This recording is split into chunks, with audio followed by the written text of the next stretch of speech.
Assalamualaikum warahmatullahi wabarakatuh. Perkenalkan, nama saya Rizky Pratama dari kelas 2 TFLB. Kali ini saya akan menjelaskan thread dan deadlock dalam sistem operasi.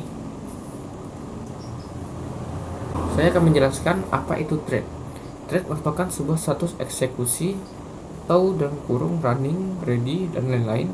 Sering disebut dengan lightweight process, merupakan unit dasar dari penggunaan CPU yang terdiri dari thread_id, program counter, register set, dan stack.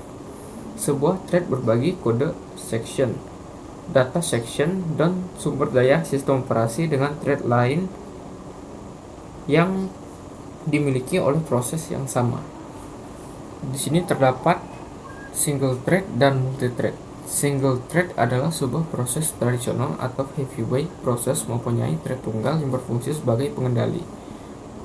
Yang kedua, multi thread adalah sebuah proses dengan thread yang banyak dan mengerjakan lebih dari satu tugas pada satu satuan waktu. Jadi di gambar sebelah kiri ini merupakan single thread dan gambar sebelah kanan ini merupakan multi thread.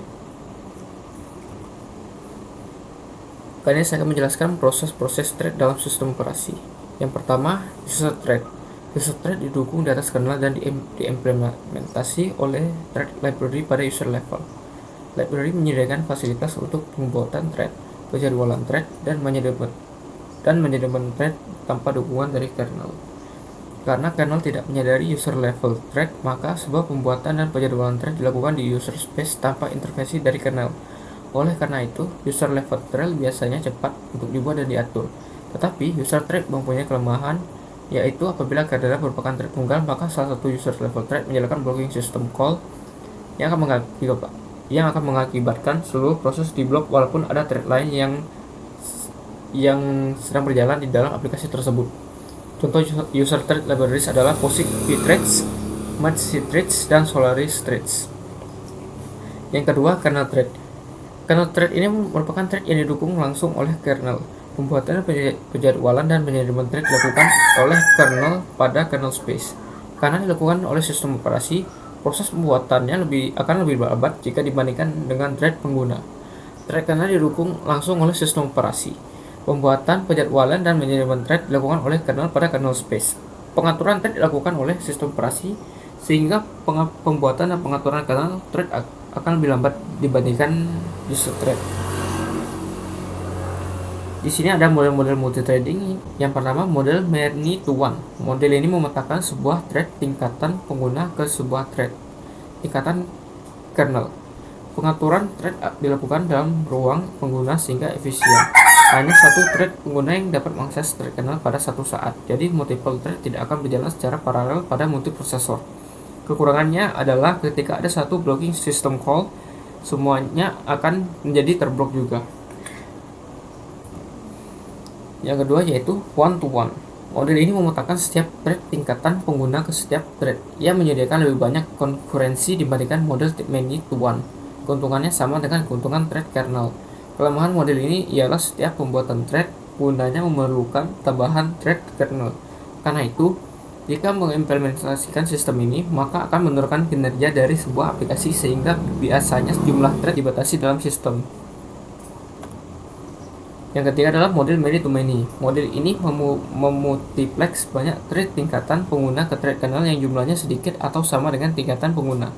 Model ini mengizinkan developer membuat thread sebanyak yang ia mau, tapi konkurensi tidak dapat diperoleh karena hanya ada satu thread yang dapat dijadwalkan oleh kernel pada suatu waktu. Keuntungan dari sistem ini ialah kernel thread yang bersangkutan dapat berjalan secara paralel pada multiprosesor dan lebih efisien. Dan kali ini saya akan menjelaskan materi tentang deadlock. Deadlock adalah keadaan dalam sistem komputasi yang dimana ada dua atau lebih proses yang dapat melanjutkan eksekusi karena masing-masing menunggu sumber daya yang sedang digunakan oleh proses lain. Jadi, setiap proses yang berada dalam keadaan menunggu dan tidak ada proses yang bisa maju karena sumber daya jenis yang dibutuhkan sedang digunakan oleh proses lain dan belum dilepaskan.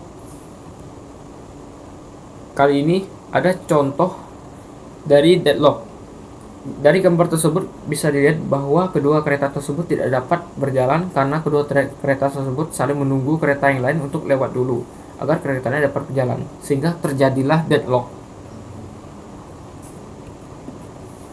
Di sini ada 4 kondisi penyebab deadlock, yaitu mutual exclusion, yang berarti bahwa minimal satu sumber daya bisa menjadi sebuah file, printer, memori, dan lain-lain harus dalam keadaan tidak dapat dibagi atau secara eksklusif dimiliki oleh satu proses dalam satu waktu tertentu. Yang kedua, hold and wait. Proses yang sudah memegang sumber daya dapat meminta sumber daya lain yang sudah dikuasai oleh proses lain. Yang ketiga, no preemption. Sumber daya tidak dapat dipaksa dilepaskan dari proses yang sedang memegangnya. Sumber daya hanya bisa dilepaskan secara sukarela oleh proses yang memegangnya. Yang keempat adalah circular wait. Kondisi ibarat seperti rantai, yaitu suatu proses memerlukan sumber daya yang dimiliki oleh proses berikutnya. Berikut merupakan metode menangani deadlock. Yang pertama, pencegahan deadlock melibatkan desain sistem dengan cara menjamin kondisi yang dapat menyebabkan deadlock tidak pernah terjadi. Untuk mencegah deadlock, kita perlu memastikan bahwa setidaknya satu dari 4 kondisi Kaufman dalam kurung mutual exclusion, hold wait, no preemption, dan circular wait untuk deadlock tidak pernah terjadi. Cara spesifik untuk melakukan ini akan sangat bergantung pada sistem dan sumber daya yang spesifik. Misalnya kita ingin mencegah kondisi HAW dengan memastikan bahwa proses meminta semua sumber daya yang dibutuhkan sebelum memulai, atau dengan memaksa proses untuk melepaskan semua sumber daya yang dimilikinya sebelum meminta lebih lanjut. Yang kedua, penghindaran deadlock berfokus pada pemeriksaan kondisi sistem sebelum alokasi sumber daya untuk memastikan bahwa alokasi tersebut tidak akan membuat sistem dalam keadaan tidak aman yang berpotensi mengarah ke deadlock. Ini melibatkan pengetahuan awal tentang berapa banyak sumber daya yang mungkin diminta oleh setiap proses. Dalam pendekatan ini, sistem operasi mempertahankan keadaan aman dengan menghindari alokasi sumber daya yang bisa mengarah ke deadlock.